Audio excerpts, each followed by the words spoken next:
observations in the screenings we have seen. Even though we are being educated, there are obviously certain things that we must pay attention to.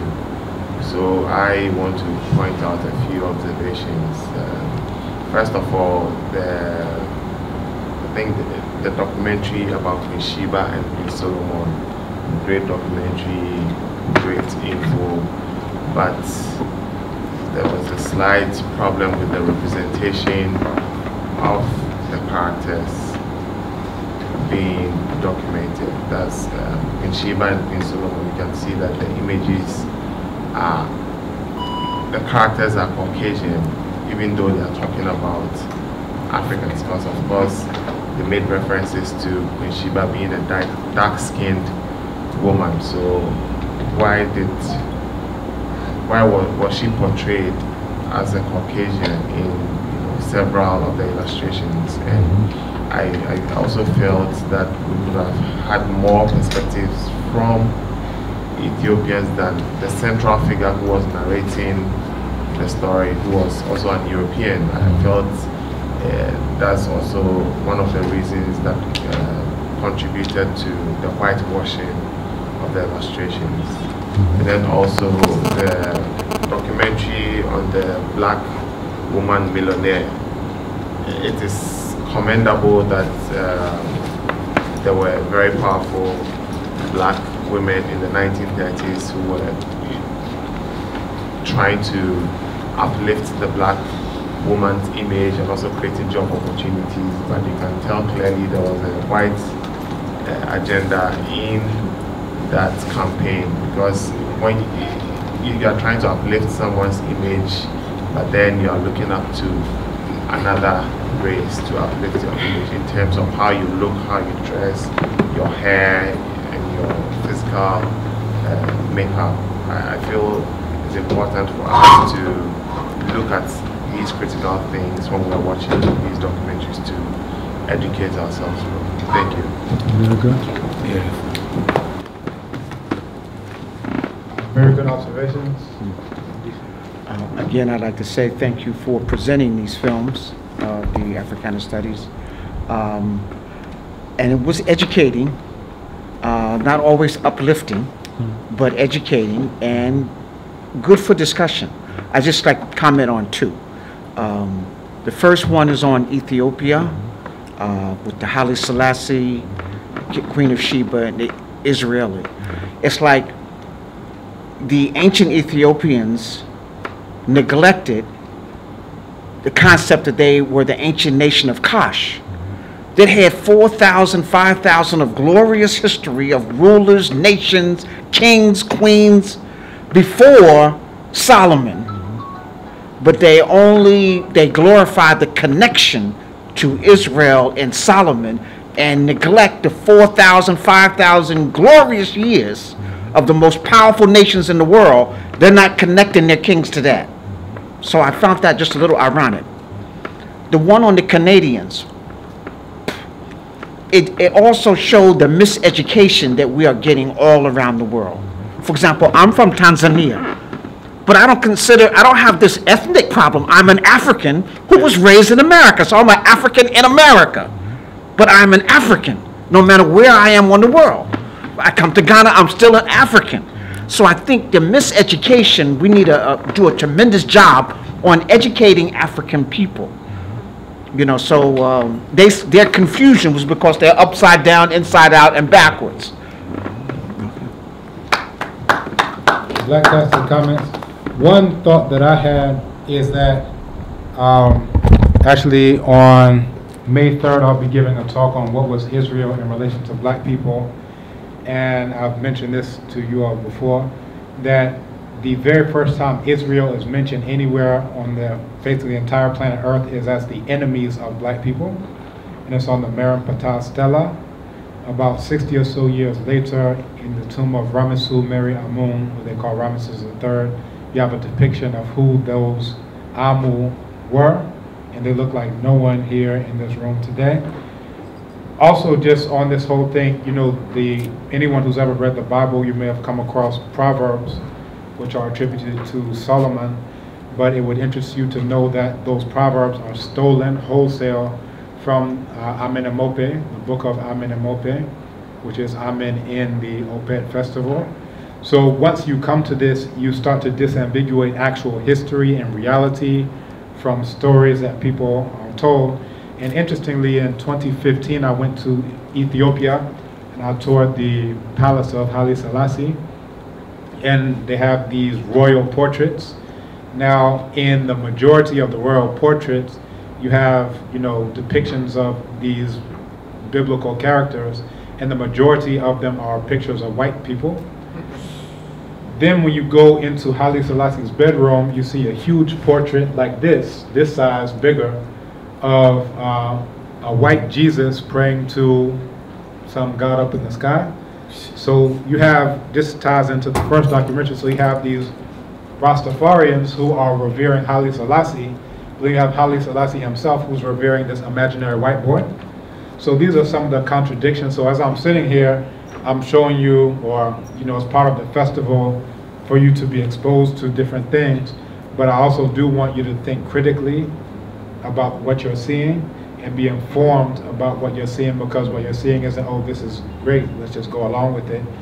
There are a lot of problems that are being shown here, a lot of contradictions that are being shown here for us to discuss.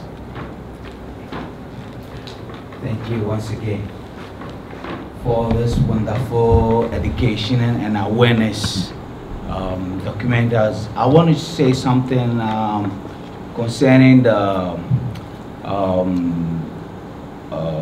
Shiva, and then it's about religion thing, and also, I mean, it's the same thing that goes like all of you have said. It is all awareness for us, being as black people. One thing that we should be aware as Africans, that we should stick to our culture, because there are other races who are taking what belongs to us. So if we don't stand and realize and hold strong what belongs to us, we will lose it. Because if we don't cherish what we have, there are people who want to snatch everything that we have from us. And also the second comments I want to make about the latest one that you show concerning the land issue. Now in Ghana here, because what you just gave here is information that we as Ghanaians, we should learn a lot from it. Now we are asking for investors to come to our land to come and invest. And then we're giving our lands, especially if you go to the urban areas where we have our mineral resources, we can now know and realize what the Chinese are doing to our land. We shouldn't just look for investment or money, but we should remember our future, because our ancestors have left this land for us. And now we're just calling investors to come. And what type of investors are coming? Are they coming for our interest, or are they coming for their interest? That's one thing that we should know, and our leaders should recognize about that. Because very soon, these people will take our land and take our resources, that our next generation will never get anything.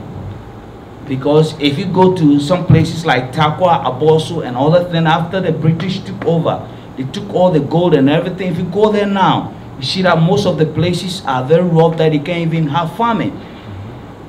So now we should be careful about inviting investors to come in. What type of investors are coming in? And when they come, whatever they are investing, is it for our interest or their interest? What are we benefiting? And our land, we should be careful with our land. So I plead with our black people, like in the other one, that the Ethiopians, the Rastafarians are begging that it's better for me that a black man like me will come and take the land than the white man will come and take the land. Thank you.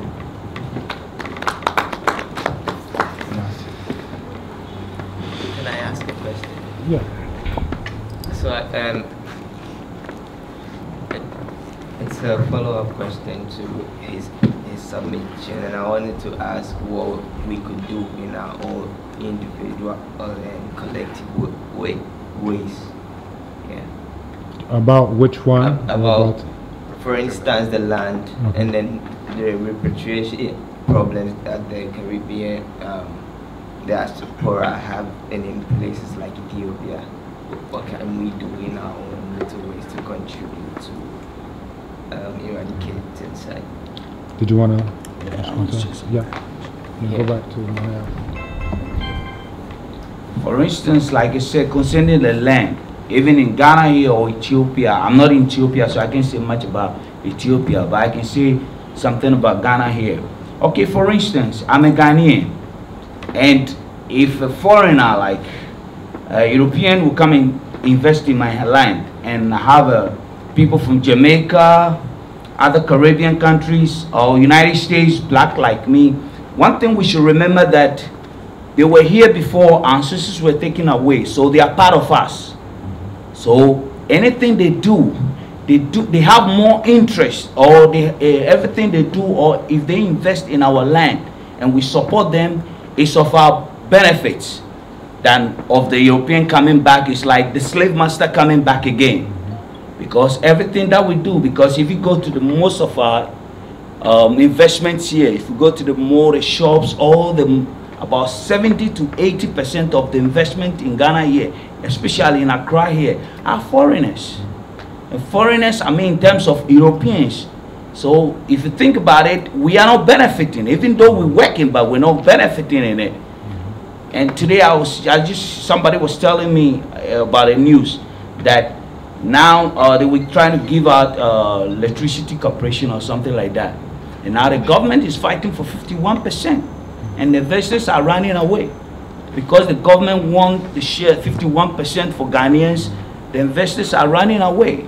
So we should remember that everything that we are doing, we should look for our interest first before anything else. So to me, I'd rather give it to a black man like me from outside than to give it to the European or the white man in short. Let me add something real quick. I think you're making very important points over here, but again, we should be very critical about some of our perspectives in terms of seeing ourselves as brothers and sisters. Yes, it's really important to see the family ties, to see ourselves as a family unit again. But what these foreigners also do is that they know about our history and they try to exploit us through our shared emotions and our shared history and all that. And we've heard of foreign companies and investors using black people as fronts to come and acquire land for nefarious purposes. And indeed, in Marcus Garvey's book, Philosophies and Opinions of Marcus Garvey, he said that when he was talking about Africans, his quest to repatriate Africans back to their homeland, he said, as much as he wants black people to repatriate back to Africa, he knows there are people who are good for nothing in America, and he does, or in the diasporas, and he has no intentions of bringing them back home, because even if they come back, they'll still be good for nothing. He wants genuine people to come back to Africa. So it's important that we know who we are dealing with. Yes, if someone looks like you, all right, that's okay, but does she share your interests? Is it in the interest of the land, of the nation, of the people? We should be very critical about these things. Thank you.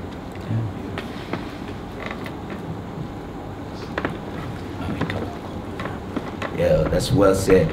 And let me say last thing. Well said for what you just said. Again, if you look at the leadership again in here of giving outlines, most of the leaders are very greedy, because even though you might be a Ghanaian or you might be an outsider, but they will sell the land to you and sell it to, they can sell the land to about 10 people. So if you come to think of it, what is in their mind, or what are they thinking? Why are they doing that in the first place? And also, again, if you look at the Ethiopian Rastafarians, I like the comments that they were saying finally concerning people who are coming back. They said, before you even make your mind to come to Africa, you should have a plan, and you should know what you're doing.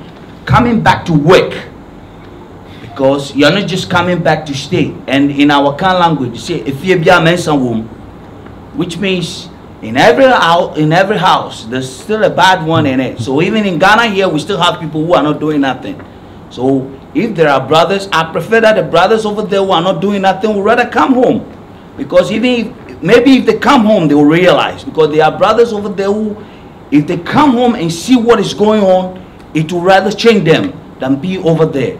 So I mean, it's all good, but again, we should be careful and watch. I rather like somebody who looks like me to take something that belongs to me than Obroni befa de nanka bibini mfa, because ya abrofo no wa din abropa. So onim ni ameka ne dia obeti onim be ya adwen pa, se broni befa de nanka bibini a wa say apotokra de nanka on de ofakra ne won fa so, because trust me, at least ono obedi ma ebi aka ebi be so me kapa mana obi ba me bia so. I wanted to share something along both of these lines. We're having a discussion about continentalism versus actual Pan-Africanism. Now, for those who may not know, you have a counterfeit form of Pan-Africanism, which we refer to as continentalism, which is basically, let's come together on the basis that we all happen to be on the African continent, even though our very first enslavers, colonizers, and oppressors are these Arabs who we have in northern Africa now. When people talk about Libya as though it's a case unto itself, it makes us all look like fools, because there are more black people being enslaved in Tunisia right now than there are in Libya. But just because a video wasn't shown on BBC, we don't say anything about it. Mauritania, there was a documentary about Sudan that I was coming to, which is ranked on the Global Slavery Index right alongside of Libya, Egypt, Morocco. We can go through all of them. But just to bring it back to here, when people talk about Pan-Africanism, the original version of Pan-Africanism was black people, regardless of location. When it was hijacked in the 1945 Pan-African Congress, it became anyone who happens to be on the African continent, regardless of whether they are black or not. Now, to tie this into the discussion that we're having right now, when we are talking about, like, I've had discussions with people and they look at the situation in Liberia as though it's a case unto itself. They say, look, you had Africans from the diaspora and then they had conflicts there, so forth and so on. It's like the worst nightmare. These diasporans are coming and they're going to wreak havoc. And I've actually had scholars who've come with this type of thing, and I put it under the rubric of what Amos Wilson called black on black violence, black self-annihilation in service of white domination, which is basically to say this is just one case among many of black people annihilating each other, and the ultimate beneficiaries are De Beers, the ones who get the diamonds without having to pay any tariffs, so forth and so on. I'll give you a gun, you give me a diamond. Shut up. If you look at Eastern Congo, there are no Africans from the diaspora. However, you have millions upon millions upon millions of Africans who are being killed there because of the coltan that you have in Eastern Congo. If you look at the so-called Tutsi versus Hutu in Rwanda, there are no Africans from the diaspora playing any role there to speak of. If you look at so-called xenophobia in South Africa, again, you know, you're looking at resources such as platinum, such as diamonds, such as gold, so forth and so on. So anywhere there happens to be these black on black conflicts are places where there also happens to be lots of resources to steal up out of the land. So I want us to put all of these things in perspective and not look at Liberia as though it's completely a thing unto itself, or that it's any fundamentally different from other. If you look at Nigeria, Boko Haram, you understand? So again, we need to start seeing ourselves as we're all black people. Once we start to see ourselves as we're all black people, black equals African, African equals black. Audencham dan siumorda. On dane audencham, say on dane edbianso, say on dane siumwa, on dane audencham.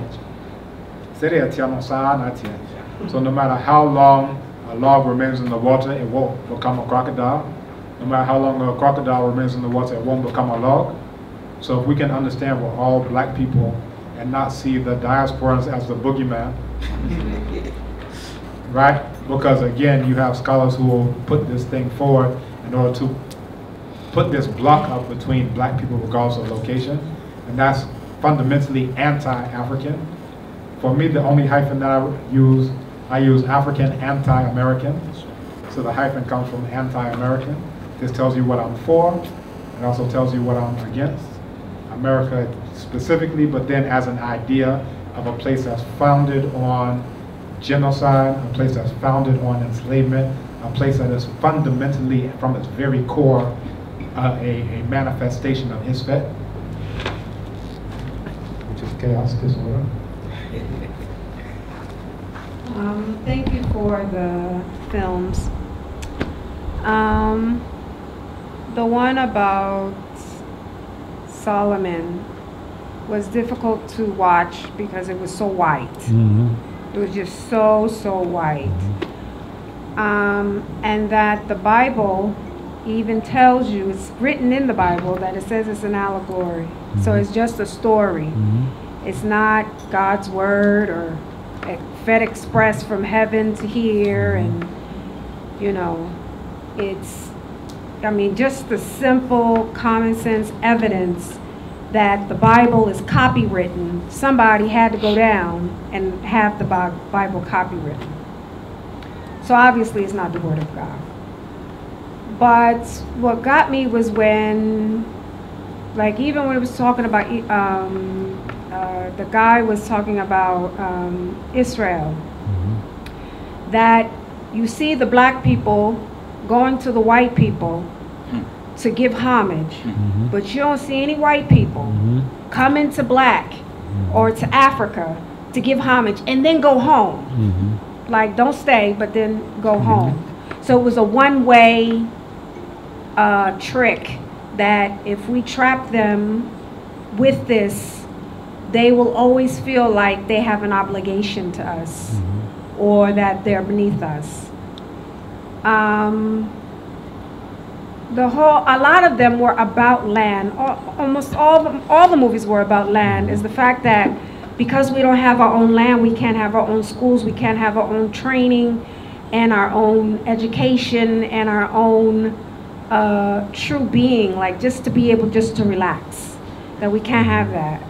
So, and also the fear of the mothers, of losing their sons is so real in America. It's like, as soon as you get on the plane and you're entering into America, you start to shake because you know that if it's not your child, it's somebody else's young boy who's going to be killed just because he's black. They don't care he's from Africa. They don't care he's from America. They don't care if he's an Israelite. They don't care what he is. They just see that he's black and they will just kill him. But people outside of America think America is like the best. So the lies of that we don't need the land is real, that the lies that America is a safe haven, that's a lie, that the Bible is real, that's a lie. I mean, there were just so many lies in all of the movies. But the young girls not knowing who they are, you know, was heartbreaking, that they were not raised, first of all, where they're from or where their families are from. And the reason behind it is because of invaders. It's not like they're not there probably mostly because of their choice. It's because invaders came, be it if they were white Arabs, white Asians, white Europeans, they're all white and they all have the same character trait and they're just not going to change because that is how they were made. That's right. You know, so that was also disheartening. But, you know, people are searching like for solutions, you know, and there are simple solutions that could be made that may take some hard work, right? So one of the things that we can do is dress African. Everybody knows what that means. Even if it's, you know, if you don't have the money right now and you can't change your wardrobe and you have to have your jeans, can you have on an African top? Can you have on a head wrap or have something, earring, something that's representing Africa that you bought from a black person and not a person that's from India, Asia, or Europe that came here and is selling what you have right back to you. So right there, you can dress differently. You can dress African. Make your home look like Africa. Don't make your home look like Europe. Don't put white people up on the wall, white angels up on the wall. A white angel is not going to come and get you. You know, those types of things. Change your home. You know, get books in your home that are about Africa or about Africans that were taken, stolen, beaten, raped, and everything in America, and that are not even welcomed when they come back. And how they were saying that, like in Ethiopia, they couldn't get citizenship. Ghana, you can't get citizenship. Nigeria, you can't. If you're stolen from Africa, you still can't come back and have your citizenship. So you're thrown away, just like the European throwing you away, but it's from your own people. So that's disheartening. And then, you know, to also make sure that you're looking at people or going to people that know the names of people that you can look up on YouTube, read in books, whatever you need to do, like Mfudishi Jehutimas, you know, Obadele Kambon, James Small, Leonard Jeffries, all of these different people that can tell you the truth about history. It was so, I was angered by the man who said that he was basically saying the Bible was historical. It's not a historical text. It has nothing to do with history at all. That's why you can't find any of their bones, like Ray Hagen says. You know, so there's so much information out there, but ways that we can start at home is to change what we do, change what we wear, change what our homes looks like, make sure we get the proper books, make sure we're not looking at the soap operas every day of people that don't look like us but have our language, like the India type soap opera. It was horrible, you know, to have something like that. Where are the documentaries of our people? Those are the things that we should be looking at. Don't give your children so many cartoons that come from America. Show them documentaries. Trust me, they will pick it up. You know, speak your language in your home. Do things like find books that are written in your language. All of those different small things, trust me, will grow big later. Thank you. Blacktastic.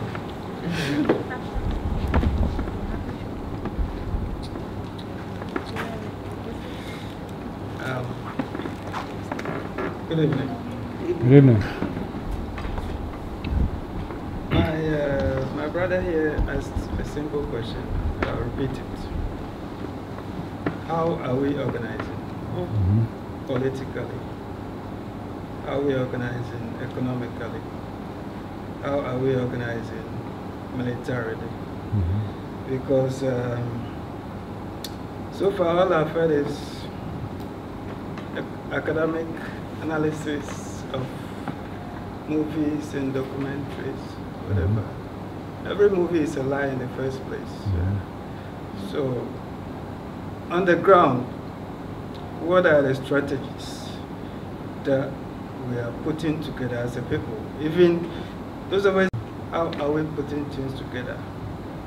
How are we reaching out to the people on the ground? How are we bringing them together to fight this parasite? Thank you. Dr. Kanita, would you like to share what you're doing? She just brought me a bag full of vegetables, and she has another one here. It's part of what some of us are doing. I think all of us can share things that we're all doing on the ground, but we can start with Dr. Kanita if you don't mind. We started an organic farm co-op.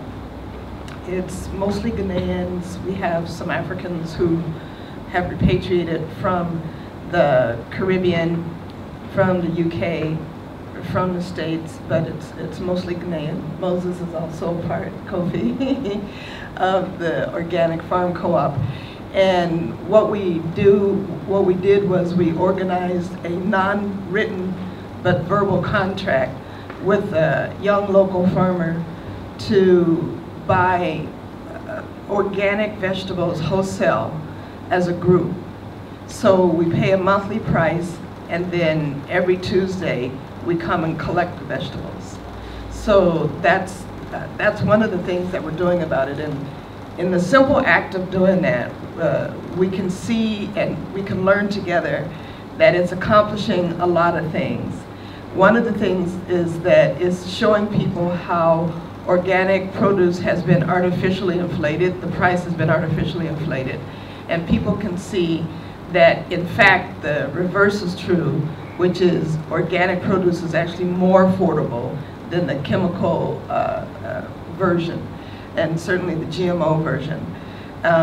They're also learning all over again, and this may sound pretty peculiar, but that people here in Africa have to learn all over again the difference between organics and GMO and synthetic. But what they're learning is that when you pull a carrot from the ground, when you pick your tomatoes, sometimes they're a little bit misshapen, and this is the natural occurrence of it.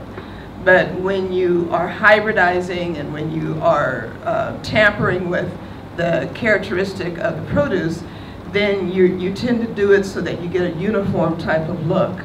And so this is another thing that people are learning, and probably one of the biggest surprises that they got, that when they come to get their vegetables, you know, they're not looking like something that you would see in the store.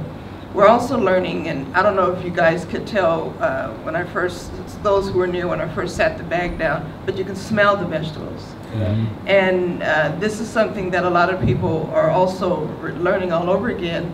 And I'm even hearing from people like young Uber drivers who begin to talk about their grandmother's farms and things that they did that were similar. So this is one of the things that we can do. It helps us have a relationship with the farmer directly.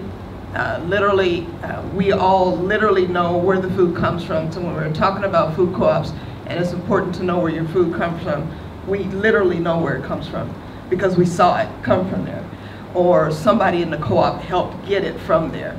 So it's also helping with cluster farming, because our farmer, as he rotates his produce and everything isn't ready every week, he has to go to other organic farms and source. So we're also learning about the ways that he sources and ways that we can support him. And this is just happening just across the highway, just down from the Legon police station. We started out with a targeted goal of 30 to pilot the program for 6 months to get it going smoothly. We ended up with 50, with 9 waitlisted, and so that's one of the things that we're doing about it. Another thing that we're doing that helps with this is we have an investment club, and the investment club has agreed nonverbal contract to get together and invest their money in government T-bills for 5 years. And for 5 years, we're not going to touch it. We're just going to do a group investment. And it's going now into its year 2.5 of that project. The other thing that we're doing, and I think Ghanaians definitely need to do more of, is a susu. It surprises me that Ghanaians aren't doing susus all the time. And so this is something that's going on in its 3rd year. And our particular susu is weekly. And people pay in a specific amount on Saturday, and then that amount gets paid out on Monday in alphabetical order until we get to the end of the list, and then we come back. So again, what it does is that we begin to finance each other. It's definitely a version of cooperative economics. And you know, it's when you look at the type of people who are in these groups, these are folks who are taxi drivers and, you know, bank managers and seamstresses and, you know, all kinds of folks, students, you know, that are in these groups. So it's actually pretty exciting. And I think what it is reinforcing and teaching in a lot of people are the ways in which we can be each other's answers. One of the things that we are looking at and we're wanting to try to accomplish down the road So it's down the road, but we're going to definitely try to do it, and that is cooperative housing. And so that's where you get a group of people together, and let's say you have 30 people, and the first 30 put in their money, they build the house, and then they all get together and do it 6 months later, or however long it takes for the next person, and the next, and so on, until everyone gets their house built. But you have a group of people who are literally helping do it. These are things that we can easily do. There's nothing stopping us from doing it. And it's ways to undermine the top-down decisions that destroy economy, that destroy relationships for that matter, that may destroy the soil as far as GMOs and things are concerned. And it's a way for us to really kind of come together in unique ways to be our own answers and solutions.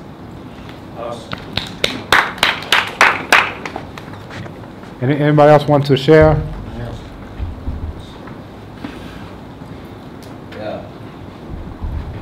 I go. And also, it's good that you really attack the most important place, which is the food we eat. That because if you're not full, if your stomach is not full, you can't do anything else. At least you know where your food is coming, your food source is coming from. And also, how we spend our money as Ghanaians.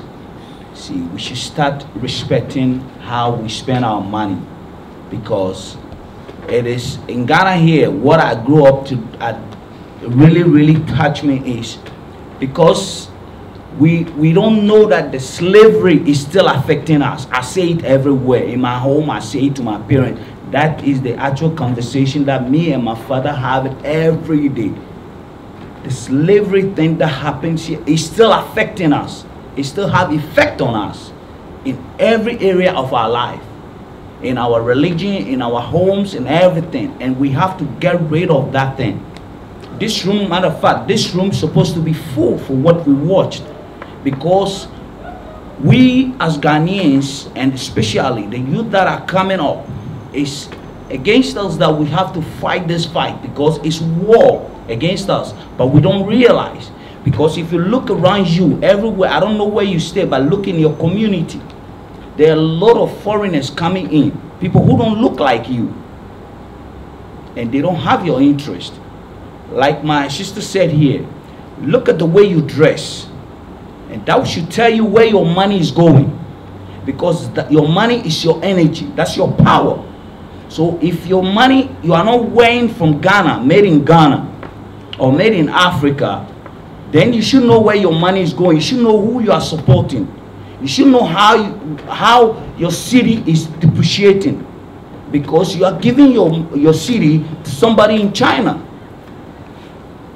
You are giving your city to somebody in any Asia country, or because even in England or in America, they don't most of the clothes they wear there are not produced in the United States or in Britain. They are all produced in China. So we should start wearing our African dresses.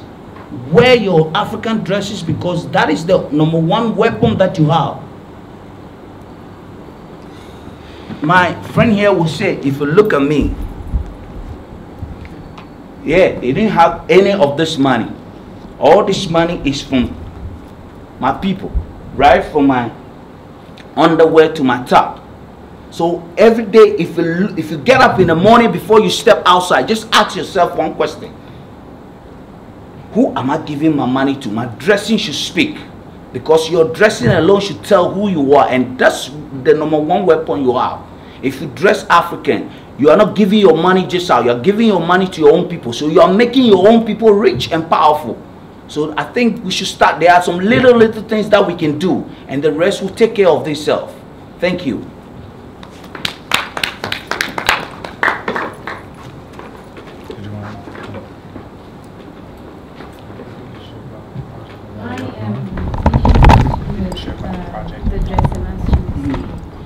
For now, in our Ghanaian society, the work orientation is basically depending on where you are. If you are working at a place where you can wear casual, then yes, you can say you can wear an African print or something. But for where I work now, African print is only worn on Mondays. at our place, it's even Mondays. Like you can decide to wear it on Monday and Friday or Friday, depending on the nature of the business of the house. So it will take a long time before we get there where you can say yes, we are finally getting rid of the official wear where you have to wear suit and tie, and you can actually feel the weather is really hot, but you are obliged to wear it. You can't say you won't do it. Because now I'm in my office wear. I wore an African print yesterday because it was a Monday.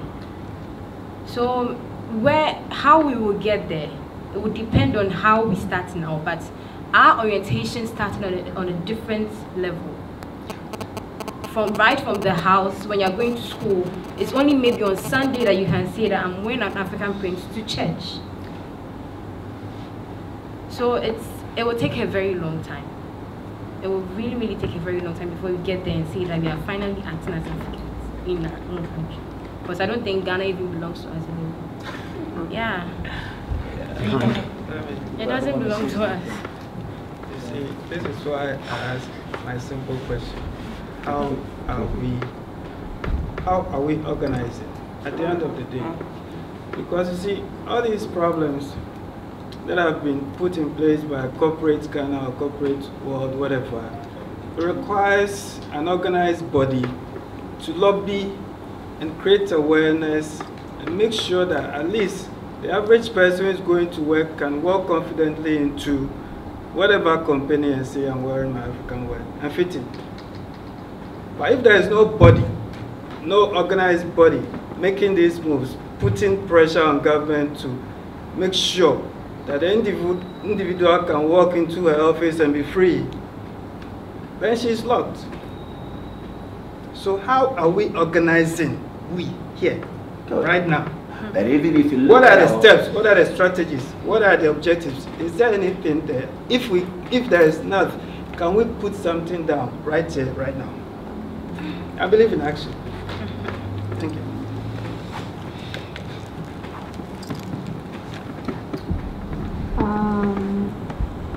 First, I want to say that something that you said just really struck, and you said Ghana doesn't belong to us. That is a very strong statement to make as a Ghanaian. So I hope everybody else felt what she said and understood what she was saying. But I understand what you were saying, like when you go to work and you wear clothes that are not yours, right? It's not your style. You don't even like it. I get it. Because even in America, it happens, right? People have to go to work like dark black or dark brown pants, a light colored top. Guys have to wear a tie. Girls have to wear a blouse. Has to be a little bit on the sexy side, even though you don't want it to be on the sexy side. You really just want to dress comfortably. However, it brings up, you know, why, what did I go to school for? Did I go to school to work for myself, or did I go to school to work for somebody else? You know, so us that it triggers, we have to have our own businesses, you know? So every time, like when I would go to work and I couldn't dress in my African clothes, as soon as I got home, they come off. I put on my I'm not going to put on my African clothes once a week. I'm going to make sure that every time I come home, I put on the clothes that are me, right? And when I keep doing that, after a while, that frustration of working for somebody else gets more.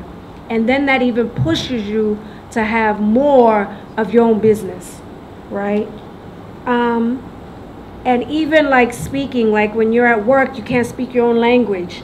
So as soon as I see people that speak like me, I'm talking to them in that language. So those are ways that we can start, even though they're small. If I go to school, I dress African. As soon as I get home from work, I dress African. You know, anything that is not African gets put away. If somebody came into the house, they wouldn't even know. They wouldn't know where I work. They wouldn't know anything like that.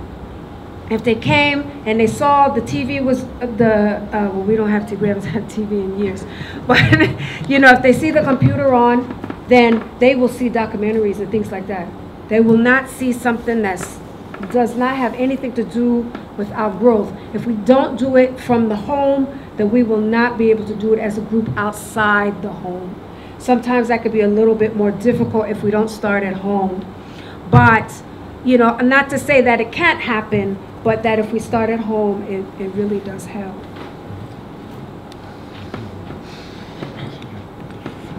Just to continue on things that we're doing and that can help us along, one of the first things that you saw in almost every film, the lack of education and knowledge of self was the key. That's right.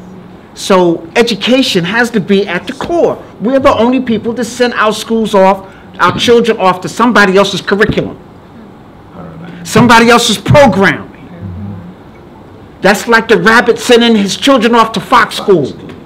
And then you wonder why the rabbits don't get it together. I mean, it's as simple as that. So we need to take control of that, okay? Then number two, you are the captain. You need to be the captain of your own ship. And so it starts at home. My wife just made that comment. You start at home. You teach your children. You work your language. You use those things that's important to you. And then you network with other families who are thinking the same way. And then that's how you begin to grow. Then you begin to network. What we're doing, we've acquired, we have about 17.5 acres of land in Akosombo. We're building a school, a whole campus. We're building a school, healing center. We have a 100-acre farm we're building. So we're, you know, and the whole idea is to empower the community by empowering ourselves. We are educating teachers so that they can go and duplicate the same thing. We realize that most of the people here, I've been a professor for over 40 years, we have something called the PhD Club. And then you set yourself out because you've been stamped approved by your enemy. Okay? So we need to begin to certify ourselves. That's right. I get tired of reading about the top student in Nigeria, the top student in Ghana, got scholarship to all the Ivy League schools. What is that saying about your university? What is that saying about what you think of yourself? And then we are so proud that they're getting ready to get stamped approved by your enemy. But our consciousness is at that level now, so we have to begin to rise that. So all of us can do something. Even just like y'all said, you start with yourself. You start with your family. Then you network with people who think like you. See, like she's networking with the farming thing, with people who think like her. That expands, that expands. So everybody can do something. Can I say something right quick? And there was one more thing that I wanted to say, is that we still have the upper hand. There are more Africans here than there are Asians.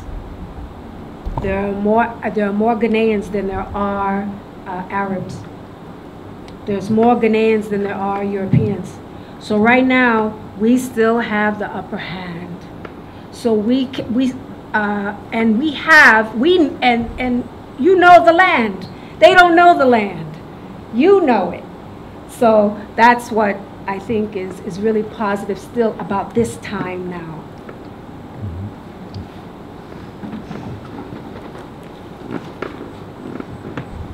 Sort of keeping on with the same theme, and thank you for saying, okay, but what are we going to do about that? Yeah. Years ago, when I was working on my master's in psychology, I had to do a field placement, and it was at a drug treatment facility. I arrived there in full African splendor, and I was told by the head of HR that we can't wear cultural clothes except on Friday.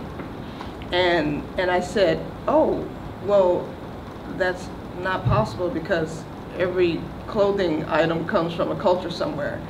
And so the woman said, well, I'm not going to argue with you. I'm just telling you the rules. So you need to be compliant or else, you know, I don't know what you're going to do about that. And I said, oh, no, I don't want to argue with you either. I'm just saying that you're asking me to do something that's literally impossible. because you're saying we can't wear cultural clothes except on Fridays, and everything that's ever made comes from a culture somewhere. So she says, well, you'll just have to take that up with the director. So I said, oh, okay, thanks. I'm just like that. I was like, oh, okay, thanks. Like, she gave me a wonderful opportunity. So I immediately, literally within minutes, went to the director. I knocked on his door. He happened to not be busy. I explained to him the situation, and then I said, may I ask you a peculiar question? And he says, yes. I said, can I please look at the label of your shirt?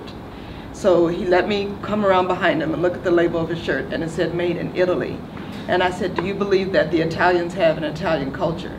And he says, well, of course. And so then after that, he looked at me and he says, wear your clothes. So now that turned out happy and nice, and I wore African clothes every time, all the time. This is my farm clothes today. But sometimes I have an African print shirt, one of my lesser shirts, but it's dirty right now. But my point is, it was a risk. It was a risk, because they could have turned me away and I would have had to have gone somewhere else, but I would have done the same thing again. But it was a risk, and we have to be willing to take that risk. So with what you're saying, what are we going to do about it? I think this is one of the things that we can do. You'd be surprised, and I'm in Ghana long enough to know that a lot of times you guys don't even ask. You'd be surprised sometimes what a polite request can accomplish, and you don't know until you try. So just ask them, you know, and if they allow you to wear the clothes, when I say allow, I mean allow without firing. You know, we can obviously just show up anyway and see what happens, right? But you never know what is going to happen when you just ask. Another similar scenario was testifying in court. I worked, my ex-husband was a clinical forensic psychologist, and we did a lot of forensic psychological evaluations. And so that meant a lot of times we had to testify in court, we had to be in court. Well, suddenly now the stakes are higher, because all of a sudden you have to be vetted by the court process as an expert for them to allow your testimony. And then all of a sudden you're looking like this, or this, or this, or this, like literally, because this is what, you know, we wore. And believe it or not, I kind of got into a little bit of an argument with my husband, because he was worried about harming his client's case by the jury being persuaded against the client because of how he's looking. And I was saying, that's out of your jurisdiction. That's not even your call. That's not even what they're paying you for. You're there as an expert witness. And if the jury goes south, that's the jury going south. So he ended up working it out. But the long story short is that we ended up wearing our African clothes in full regalia in the courtroom and on the witness stand.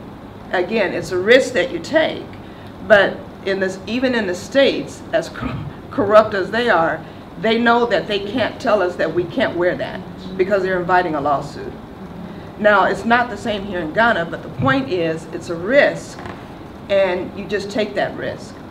It's worth the risk as well as the sacrifice of saying, okay, I'll have 7 African clothes as opposed to 40 non-African clothes, because we all know you can go through in those piles in the market and get blouses for 1 CD, skirts for 2 CDs, pants for 2 CDs, and all of these things, right? And we all see people flocking to buy it. The first time I saw it was at nighttime about 3 years ago in Medina, and I thought something happened. I was like, oh my God, what happened?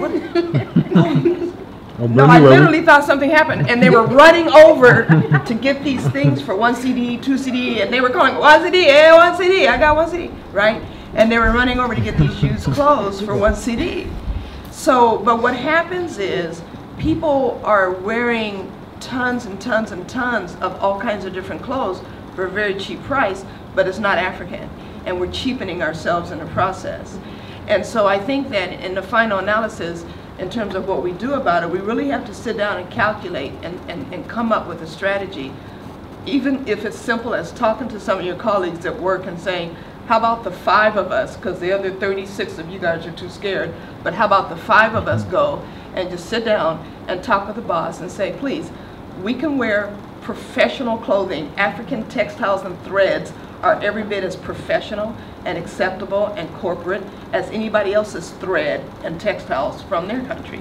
So why not just let us wear this?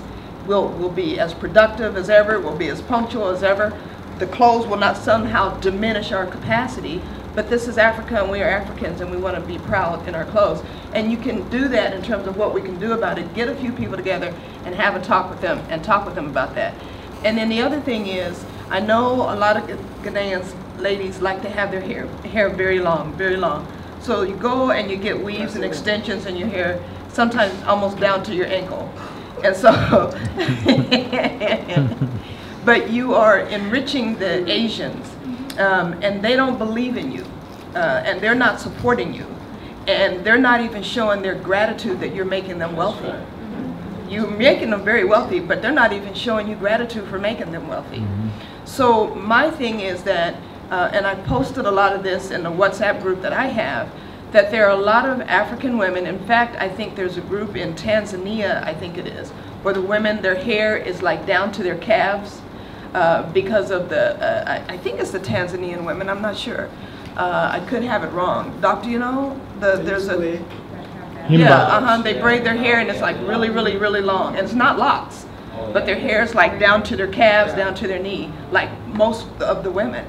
So my point is that rather than going and getting the extensions and enriching the Asian women, then just simply go and use the online resources to learn how to grow your own hair naturally and grow it long. And if you don't want to lock your hair and grow it long, long, long, you don't have to have your hair locked for it to grow.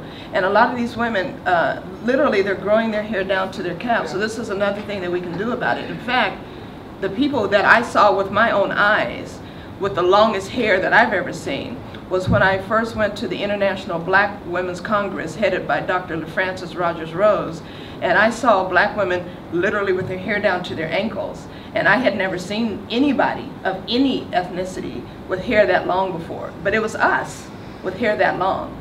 So, and it wasn't one or two women. So this is something, again, in terms of what we can do about it, that's another piece of the puzzle whereby we can begin to help ourselves. And then all of the money that you're spending on the synthetic hair, you can use for susu. So I wanted to share a couple of thoughts and we'll start to wrap it up unless we have like any final responses or reactions. But one thing is that I was thinking that I want to put a sign on the door that says you're banned from saying we. That there's a ban on saying we, because when we come to this place, most times people say, well, what can we do? Everyone is doing this, everybody else is doing that. And I want people to start saying, what can I do, right? Because every person is a system. When we say, what can we do to organize? If all of us are on point, then that is the organization. Because anything that comes across your path, you can think about who benefits from this.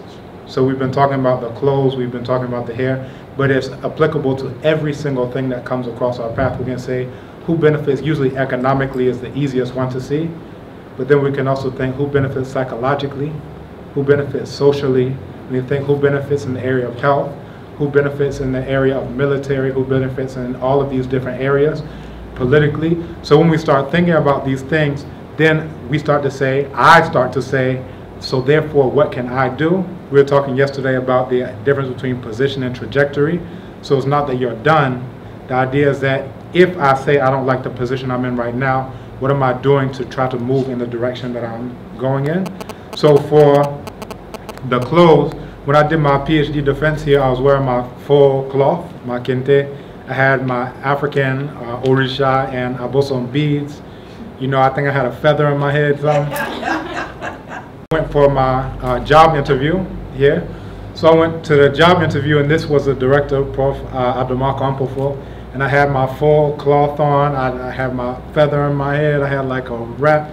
I had all my beads. I had like about 5 all the way up to my arm. And when I was walking in, she said, "Are you coming to scare us?" I said, "Why, are you scared?" And it was interesting because I was like, you need to know what you're getting. That's right. And what you're getting into, because I'm not fit to change. Because when I was around 18 years old, I said, every day of my life, I'm wearing clothes made by African people. And as you can see, even down to my drawers, every single day, ever since that day up to today, every single day. So it wouldn't be possible for me to say, let me go and work for someone else, because they say do this or do that. One time, interestingly, I actually got arrested in the US. This goes to the Mother's Fears documentary, where the police will pull you over, then they try to find a reason. Of course, I beat the case. But my major concern overnight as I was being arrested was they may try to make me wear something that's non-African. That was my major concern. I said every day of my life up to this day I've worn African clothes. If I stay here longer, they'll try to make me put on a jumpsuit. I was bailed out the next day, but that was my #1 fear, that I may have to wear clothes made by someone who's not African. I'll come back to here. So anyway, I went to the job interview here at Legon, and because I came this way, the dean, Prof. Cephas Omenyo, he's still here. He said, "Oh, I hear you speak Chi." I said, "I'm Chi." They said, "So can we do this interview in Chi?" I said, "Yeah, but you know Chi." So it just became like an informal conversation. Why didn't was Chi? I feel Bemuna was Chi. Oh, Michelle said, I feel Pim and Crow do Crown watch it. Hey! So, like, the interview went, so imagine if I was so locked in on myself that, oh, I better wear a suit and tie to this, it would have gone a different way. But because I came with confidence, like, if you put a gun to my head, I'm not wearing Eurasian clothes. I'm thinking, how am I going to get this gun away from you? I'm not thinking, am I going to put that on? But because that's the way that I approached it, the whole rest of the world started to react differently to how I chose to approach it. So just saying that to say that not only in the area of clothes, but in every single area, I want us to think, how can I change the top that I'm wearing? If the top that I'm wearing is enriching someone with Obroni Wewu, that's what happened. You said, what happened? Obroni Wewu, that some white man died, and now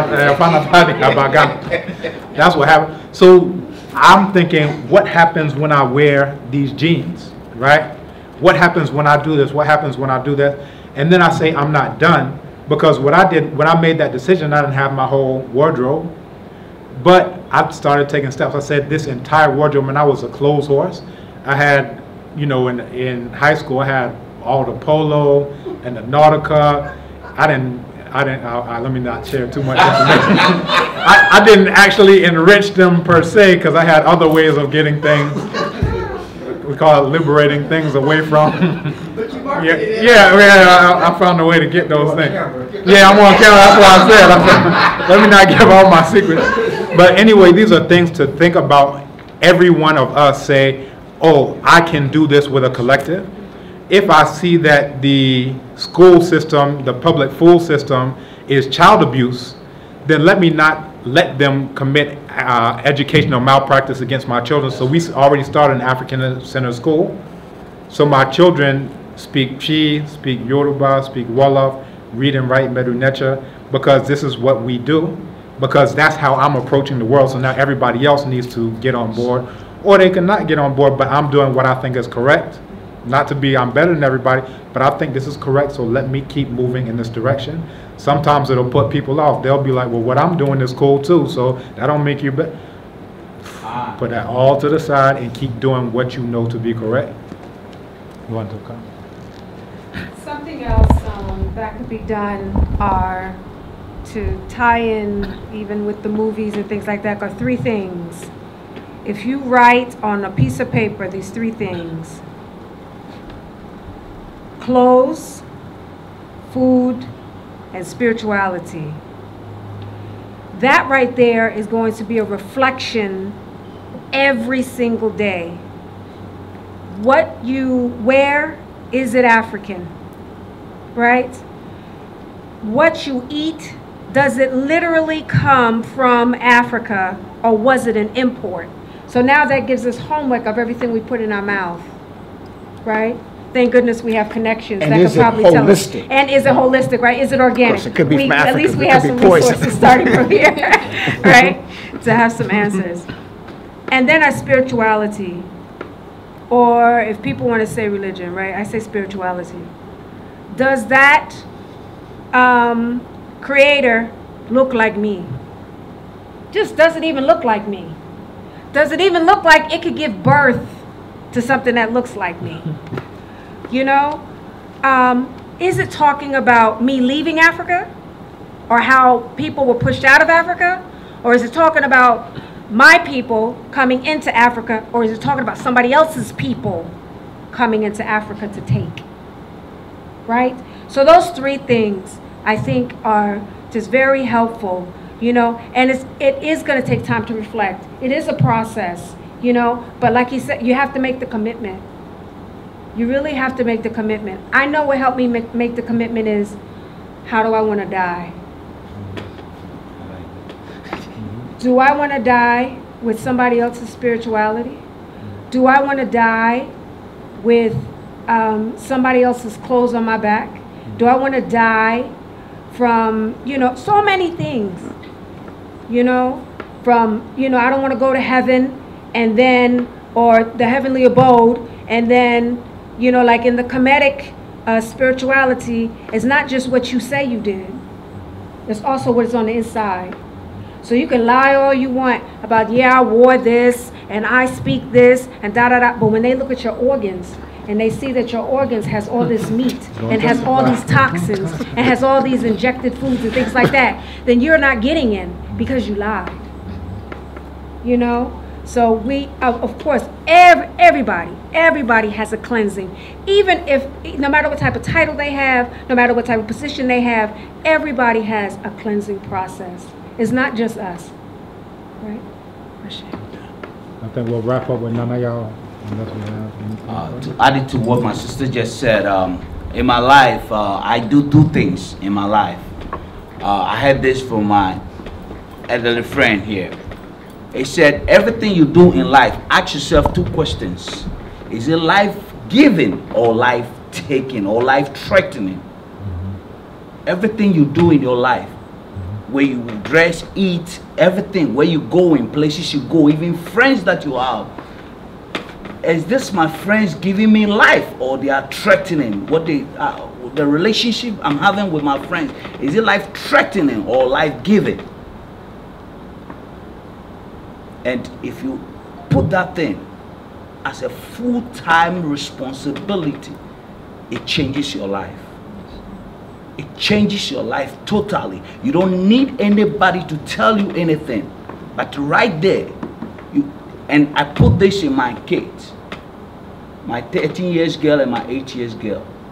I tell them, so there are certain things that they do, they look at me. They even call me. Yesterday, my daughter, 8 years girl, called me. Daddy, mommy give us milk. Is it life-giving or life-threatening? I say, mommy, you know, you don't drink milk. You pass, the day you finish drinking milk is the day you stop drinking mommy's breast. It's the day you stop drinking milk. You are an African girl, you don't drink milk. They say, mommy, I have at the bag, mommy, I told you. Mommy, I told you. So that's it. It's life-giving or life-threatening. If you put this in your life, it solves the problem all. It solves all questions. And it will take you a long way. Trust me, because I'm experiencing it. And I just came back from the US like 2-3 weeks. This is my third week. My dad, I told him the same thing. My dad is almost 86 years old. I told him that. We were talking about health. And I told him that. Even at your age, there's something I want to discuss with you. Everything you do from now, ask yourself two questions. That is it life-giving or life-threatening? I say, yeah, what can I say? And this morning, before I used to, since 3 weeks that I came, I used to call him that we should go to work. And this morning, he called me out. You up? Can we go around? I said, yeah, Dad, Yanko. And then we're going on the way, and he said, yeah, this is life. This is not life. I say, way, he was saying it in Chi. I say, way, idea, ebe muruna, or cra, but the idea be mounkwa. I say, we ain't cool, but ebe mounkwa. See, so just ask yourself, what I'm doing, how I'm dressing, how I live my life, is it life-threatening or life-giving? And if you do that in your life, it solves a whole lot of problems, because as Africans and Ghanaians and black people, we are very powerful and respectful people on this planet Earth. And somebody has taken that right. That's why I started by saying, Ghanaians, this slave thing is killing us. because we have leaders who never, because all these slave castles are there for us to remind us that this has happened to us before. So we should be careful that we don't go back again. That's why we have all these slave castles. But unfortunately for us, some of our leaders have forgotten. See, they are still hanging up and making life threatening with all the people who brought us this life threatening things. So just, I want to leave this with you. Everything you do, just ask yourself these two questions. Is it life-giving or life-threatening? And it will solve a whole lot of things for you.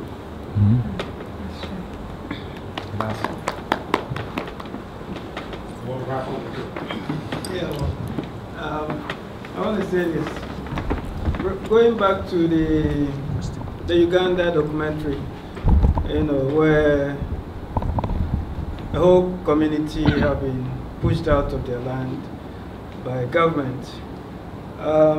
Using that as a reference, you see, this approach is good, but we are fighting an organized body, and their strategy is solid. So yes, as an individual, you can do this in your home, do that in your... At the end of the day, can the individual fight such a system? That's my question. So if you want to fight this system, what is the system we are putting in place to repel that system? Thank you.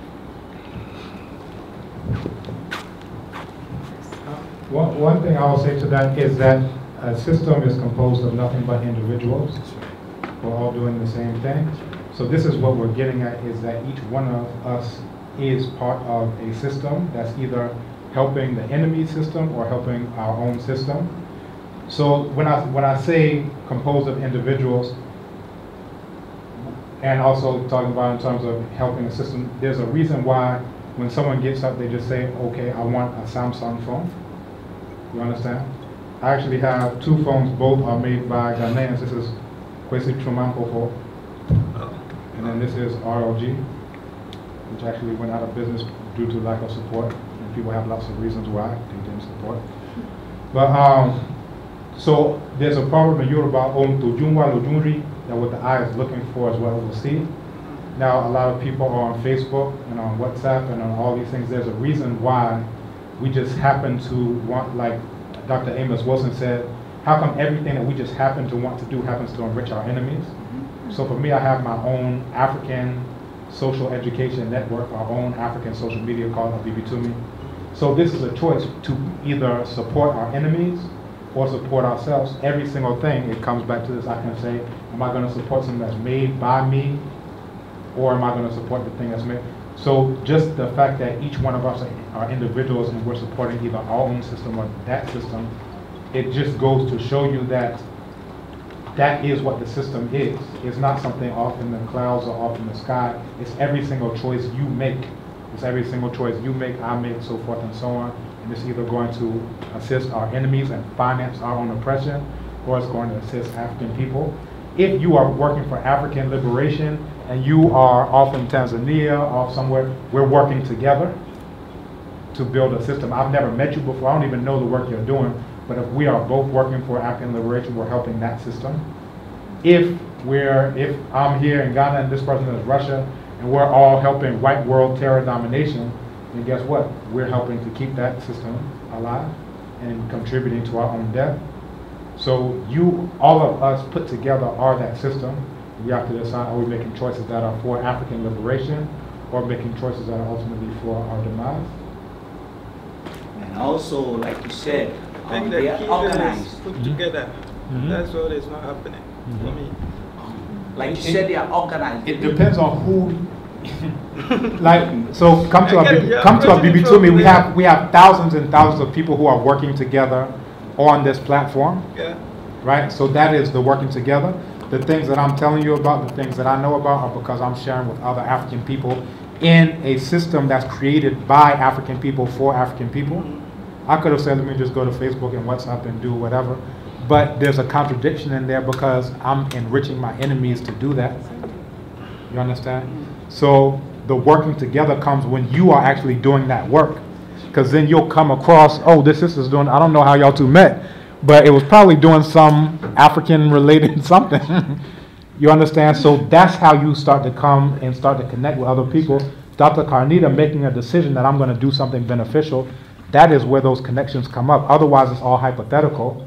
But when you're doing it yourself, that's when you meet other people who are doing that same work. And that's where the system starts to become apparent. And it's not that it wasn't there, you just didn't see it because you weren't in the midst of other people who are doing that same work. Right? So we can also come together and they'll be like, oh, they are together, they are organized, so we can break through. So we always can come together. Yeah, so no shaking. That's all. It's not always a big top-down thing. You know, we have something that a lot of us do called kinship housing. Yeah. And you never know when someone is repatriating back here and that person is going to end up being like the revolutionary of the century. And if you and your family, or you and your fiance, or you and your sister, and you guys have a place together and you decide to let that person stay with you for a few months until they get on their feet or what have you, again, you never know who that person is going to be. And that could be like the next Malcolm X, the next Marcus Garvey. And you just allowed that person to kind of have some space to sort of get on their feet. And I think here in Ghana, that's one of the untapped resources that's there, is all of the ways in which Ghanaians can reach out to repats on just a day-to-day basis. It doesn't have to be a big collective movement, but just individual people saying, even getting on a trotro, every now and again, I'll have some roster brothers who just pay for my fare. I don't know who they are. I haven't the slightest idea who they are. I don't see them again. They don't ask for my phone number and tell me that they love me and they want to marry me and they want to go to America. And so, but they love me, right? And they I think that's life-threatening. But it's a small gesture, but it's actually very, very powerful to know that you can, and every now and again, and I don't know why this happens, but I'll be on a trotro and the mate won't take my money. Again, it's just a little small thing that we can begin to do that helps, because you never know who it is that's going to help. I was at an ASCAC conference once, the Association for the Study of Classical African Civilizations, and on the way back I was taking a taxi to the hotel, and there was a little old lady who asked if she could ride the taxi with me, and I said, oh sure, yeah. And so we got to talking in the taxi, and she asked me what I was doing for dinner. And I said, oh, nothing in particular. I said, do you want to join me? And she said, sure. And I said, just let me take my things to the room, and then I'll come back down and join you. And she goes, oh, okay, so you really don't want to have dinner with me because you're going to use that as an excuse. I said, oh, no, I would never do that. No, literally, I'm going to take my things to the room and come back and join you. So I took my things to the room and rushed back and joined her and was having dinner with her at the table. And I even offered to pay her meal because I thought, oh, she's such a sweet little old lady. And why is she at this conference by herself? Poor thing. This lady, a week or so later, about 5 days into the conference, turned out to be Queen Mother Adelaide Simpson. And I was just like, what? And I just couldn't believe that this is who this heavy hitter, pillar, mega superstar was. I thought she was just a poor little old lady, and oh, let me help the poor little old lady out. And it turned out it was the other way around. She was anything but a poor little old lady. And I went from that moment and looking at her YouTube video presentations, and she's a very powerful woman. So, and so I say that to say that, you know, the little things that you can do for each other, and as you see your brothers and sisters coming back home, you have no idea the type of impact that it can have, because you don't know what type of space they might be in, what type of day they might be having. They may have just had their money stolen. They may have just lost it, like I did last week and just lost all my money. You know, you just never know, that random act of kindness. So it doesn't, when we think about change, revolutionary change, it's not always a big movement in the streets with signs and all this other kind of stuff. In fact, that's rarely it. But that it's these little, you know, these little things that we do on a day-to-day basis, and what weapon can be formed that can stop that? How do you hit that kind of a target when it's all of these people doing all of these random acts of kindness? And tomorrow, and we're really closing out now, tomorrow we'll be showing The African Who Wanted to Fly. about an African who actually went to China, and it's going to touch on this exodus of black people out of Africa to other places. Children of the Drum, the legacy of black journalists in South Africa under apartheid, that's self-explanatory. The Good Ones, Jackinson, Herencia Africana, African Heritage, those are the shorts. So please tell a friend, bring 5 people. Now, last time I said 5 people and y'all brought 2, so now I'm gonna say bring 10 people, y'all bring 5. I appreciate everyone coming. Give yourselves a big round of applause. And try to be that person, you know, to do that random act of kindness. Burkina Bay Rising that we saw yesterday was all these old women with spoons and whatever. It ended up ousting the president. You understand? Yeah. It's a very hard target to move when it's diffused inside of everyone's heart. So, all right, keep it up. Stay blacktastic, blacknificent, blackerific, and thanks for coming once again. All right, we'll be black. Absolutely.